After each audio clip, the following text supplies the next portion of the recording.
हमारे गांव के पास में एक पुरानी हवेली थी। इस हवेली की घटना बहुत ही डरावने रूप में दर्शाई गई है। यहाँ पे बड़ी बड़ी पिक्चरों की शूटिंग होती थी। 3 से 4 साल पहले की बात है। यहाँ पर भोजपुरी पिक्चर के सभी कलाकार रुके हुए थे। वह रात बहुत ही डरावनी और खौफनाक थी। सभी कलाकार में से एक अलग दोस्तों का ग्रुप था, जिसमें राम, राजू और मुकेश थे। एक बार मुकेश किसी काम से 1 महीने के लिए शहर गया हुआ था। बाकी दोनों मित्रों ने उससे कहा कि जल्द ही वापस आना। 1 महीने के बाद जब मुकेश फिर से हवेली में रहने लगा, तब वह अपने मित्रों से कम बात करता था। यहाँ तक कि वह उनसे मिलता भी नहीं था और वो अपने काम को करने में बहुत कम रुचि रखता था।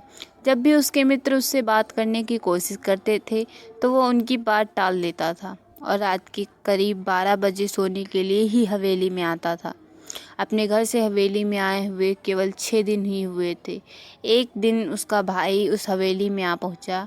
मुकेश के मित्र ने मुकेश के भाई से कहा कि उसे क्या हुआ है, वह केवल रात को ही सोने आता है। मुकेश के मित्र की बात सुनकर मुकेश का भाई रो पड़ा और बोला, भला रात को कैसे आ सकता है, मैं तो उसका सामान ले जाने आया हूँ। हवेली से जाने के बाद मुकेश रास्ते में ही मोटरसाइकिल चलाते हुए कुचल गया था।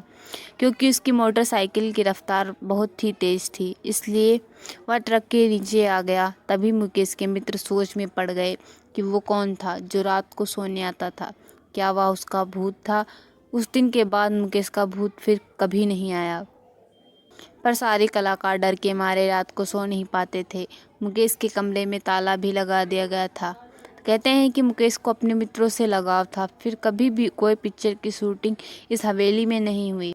सभी को यह घटना आज भी याद आती है। यदि आपको ये कहानी सुनकर अच्छा लगा तो वीडियो को लाइक करें और चैनल को सब्सक्राइब करें।